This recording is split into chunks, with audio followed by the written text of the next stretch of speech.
I think it's quite relevant to what's happening now. I'm not a great singer. No, I'm being too kind. I sing like a frog caught in an electric fence. In fact, when I sing, plants die. Yeah, it's that bad.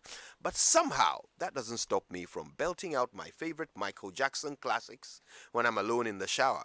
It's easy to do whatever feels good to my soul when there's nobody around to judge me. Humans have many fears: fear of heights, which is called acrophobia, fear of death, necrophobia, fear of small spaces, claustrophobia, fear of large spaces, agoraphobia, fear of Friday the 13th, frigatriskaidekaphobia. Yeah, I didn't make that up. Frigatriskaidekaphobia. Yeah. Even fear of fear itself, which is called phobophobia.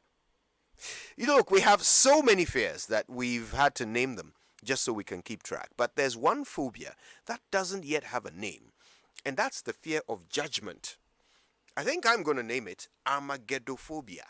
Yeah, somebody get me the phone number for the Oxford Dictionary's editor. So many of us are so terrified of what people would think of us that we hardly ever show our authentic selves when others are around. Like wolves, we have a pack mentality when it comes to social situations. We all want to belong. We want to be accepted as part of the group, one of the boys or one of the girls. This fear of isolation, autophobia, forces us to express whatever views, thoughts, or sentiments that the group holds as the norm, even if we don't personally hold those views. If, as a police officer, all your colleagues take bribes, it becomes difficult, even dangerous, to identify yourself as the only one who doesn't. As a group, they might suspect you of ratting them out, so they will shun you. If you belong to a political party which finds itself in power and all your counterparts are looting the coffers and chopping the money, sharing the contracts around and taking more kickbacks than Cristiano Ronaldo in a penalty area, it may not be the easiest thing for you to abstain from, especially if your aim is to be accepted and trusted by your corrupt colleagues.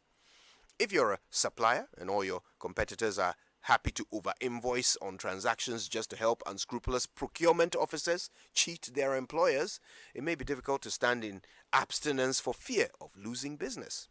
How awkward it must be to identify yourself as the only person in the office who always comes in on time, never sneaks off before closing, always does their job without cutting corners, and never pretends to be too busy to take on extra duties. Your colleagues are bound to judge you for being a busybody and shun your company for making them look bad.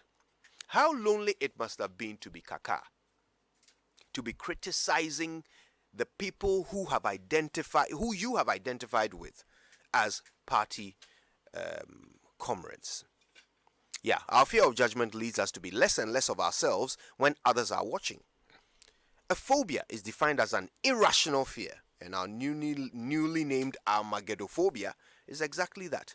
If we know the right thing, but we choose to do the wrong thing just to be polite, that's an irrational act. There may be a cost to doing the right thing. It may cost you your fellow officer's friendship, but why do you want to be friends with the wrong people anyway? It may mean you lose some free kickback money, but do you really want to be earning money in a manner that could land you in prison? Look, if everyone else around you is afraid to do the right thing, do it yourself. We must be the change we desire in society, and nothing worth having comes easy. All right, let's stand against it. From today, take a deep breath, shut your eyes, and open your mouth and sing in your loud, electrocuted frog voice against dishonesty, bribery, sleaze, fraud, and vice. If you sing loud and long enough, you just might be surprised to see who else will join in your tune. My name is Joy99.7FM, and I'm standing up to face my Armageddophobia. Let's do it together. If we face our fear of isolation together, then we are no longer isolated. Good morning, Ghana.